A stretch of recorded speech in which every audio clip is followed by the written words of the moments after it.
Welcome back, my name is LastKnownMeal and today we have some Cyberpunk 2077 Pax Australia news we have to talk about. Keep in mind we covered this on our Sunday podcast, but for this video I will condense the information and we will talk about multiplayer, microtransactions and other small bits. The interview is with John Mames, done by GameSpot. Now, John is head of the company's Krakow office. Keep in mind, he is with CD Projekt Red since 2011, where he also worked as a producer for The Witcher 2. First off, we will start with censorship concerns he had with Australia.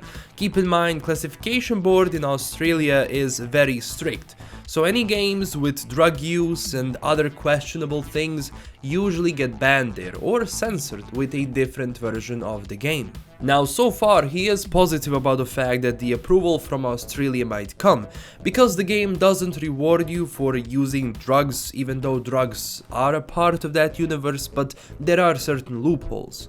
And the game doesn't have any kind of tasteless violence, so that should be okay. I mean, right now there is no reason to ban the game, so the Australian fans will be able to play it without having a censored version, just because I want everyone to play the same game. They also touched on the topic of multiplayer and the future of the company, and this is what he said. It's public knowledge that we want to make multiple AAA titles at the same time in the company. We haven't been able to do, but now we're growing to a certain extent, and we might be able to do that in the future. At least we hope so. We will see how well Cyberpunk does. It's not for me to say what they'll be. I like Cyberpunk, I'd like to keep making Cyberpunk games. I also like The Witcher, I'd like to keep making Witcher type games. It could be anything, some new IP or some licensed IP, who knows, it's not decided yet. Keep in mind, even if he says The Witcher, they won't do anything until the matter with Sapkowski and that dispute is resolved. Sapkowski wanted more money from the sales, even though it was against the contract, and now it's all one giant mess in the court. Also, multiplayer for Cyberpunk has to be right, otherwise people won't like it, they won't play it, it's a wasted thing. So they're probably figuring out right now how to fit that element and still keep that brand of freedom and immersion in their RPG. We also have to mention the Switch port of Cyberpunk 2077. As of yet, John doesn't know if Cyberpunk 2077 will be able to come to Switch. Keep in mind, the game itself is already pulling like 100% of the consoles. It's going to pull a lot of your hardware from the PC because of all the things the game has. So it's gonna be really hard. Even if you downgrade the graphics, it's going to be really hard to get every single element from that game and port it onto Switch. Switch is not really the most powerful console out there. It requires certain games. Even though it's cool, and The Witcher just came out, the Switcher just came out, and I was stunned how they were able to port The Witcher 3 onto Switch, but Cyberpunk, that's a whole different story. As of yet, they don't know. If there is a chance, they will put it on the Switch.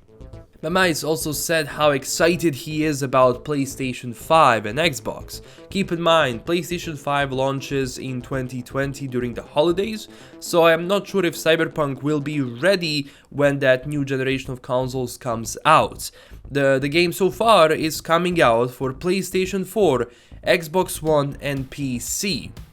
PlayStation 5 and the Xbox Scarlet will have to wait until they come out.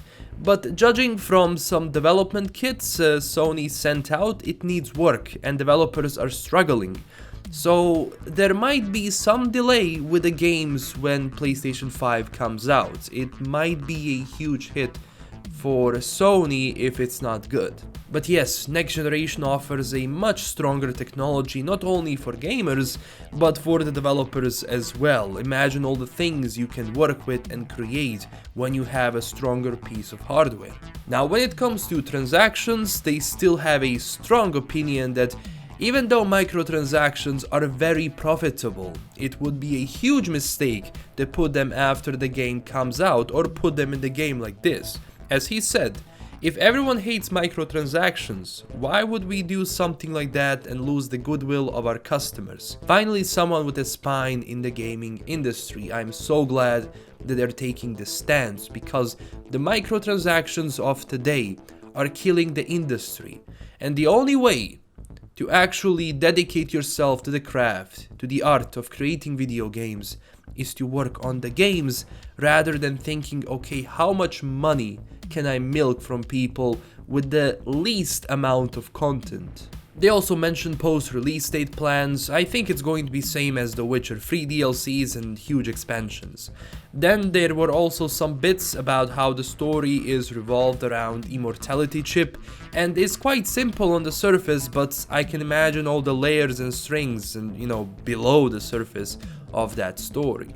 Also, they really do have huge expectations for this game. It needs to succeed. There are internal financial expectations for it to do well, and hopefully it will. This game can push CD Projekt Red to create more games in the future and also expand even more. This is their most important game ever, especially now that they have to keep this title of a company with great games after a game like The Witcher 3 that got like a gazillion of awards. So every next game they create needs to be good, because they launched themselves so far up and people have more expectations from them than any other studio, I think. But hey, that is everything we have so far. Currently news are scarce and we are looking forward to more. I am just glad that they still have this strong opinion about not having microtransactions in their games, because it's pointless and there are other ways you can make money and, not be greedy.